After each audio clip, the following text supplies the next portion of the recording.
Home to over 300 stores and attracting 4 million visitors every week, Oxford Circus is not only one of the busiest high streets, but a popular destination for many shoppers. But this week in April, it was flooded by a different type of customer.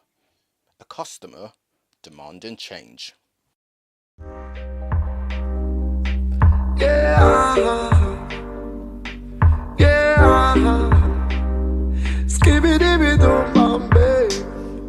Give thanks for the time and the weather. Me have life, me no deader. Me have to climb up on the ladder. Sometimes it's hard for my sister, me brother.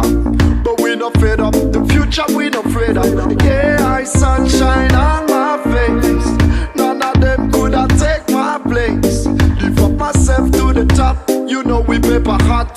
Forward through the life we don't stop. Now it's the Easter holidays, and normally these streets would be packed with people doing their shopping. Instead, what you have behind me are a group of protesters coming out in support of Extinction Rebellion. On their website, the group describes themselves as an international movement looking to prevent climate breakdown and human extinction. Their demands are simple and straightforward: to tell the truth about climate change, reduce carbon emissions by 2025, and create a citizens' assembly to oversee the progress. I don't think there's anything else more important than bringing awareness to the state of the environment, and the governments need to address it. That's why I'm here. It needs to happen.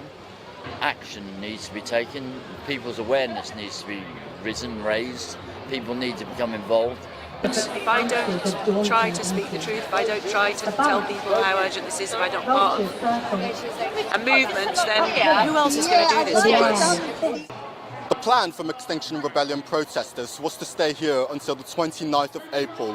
However, I have here in my hand a Section 14 Public Order Act that's been issued by the Metropolitan Police. What this basically means is that all protesters here in Oxford Circus, Piccadilly and Parliament have to move their protest all the way to Marble Arch, or else they run the risk of arrest. Already we've seen some people being arrested. However, police have confirmed that there's a 5-stage appeal where they give all the protesters a chance to respond to their requests, and if they fail to respond accordingly, they are subsequently arrested. The large crowds seem to suggest that this is a well-organised group with plenty of support behind it. While this may be the case, there are some structural problems within Extinction Rebellion, the lack of a clear leader being one of them. So you're one of the leaders of Extinction Rebellion. Do you mind telling us what that role involves? Extinction Rebellion is a self-organising movement in which the power is distributed amongst the different working groups and roles that we have. So to say that I'm one of the leaders is inaccurate and accurate at the same time. Everyone within this movement is a leader. Everyone that steps up to help, to take action, is leading.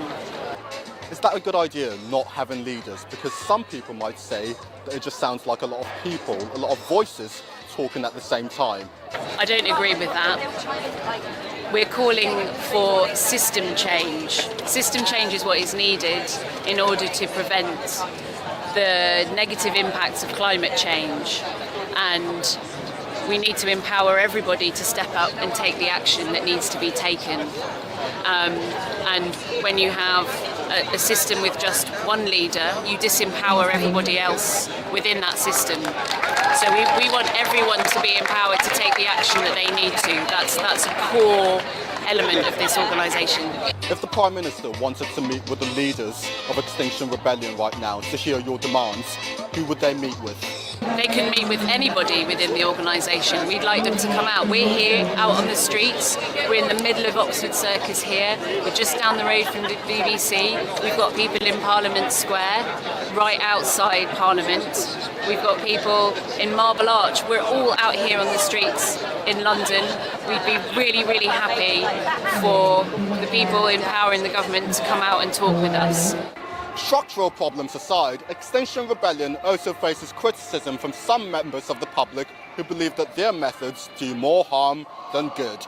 I personally think that everyone here is a severe hypocrite for the one reason that they bring in all these things here to protest against the use of fossil fuels, against the use of, they say, less gas, more wind. Yet they brought a boat here using gas They heated up their tea using gas. So really my thoughts of it, I've got my own little slogan. It's called less wind, more gas. Extinction Rebellion still has a long way to go before the formation of their Citizens' Assembly. But, as these protests have shown, they're not prepared to back down anytime soon. Kafirio Patter, reporting from central London.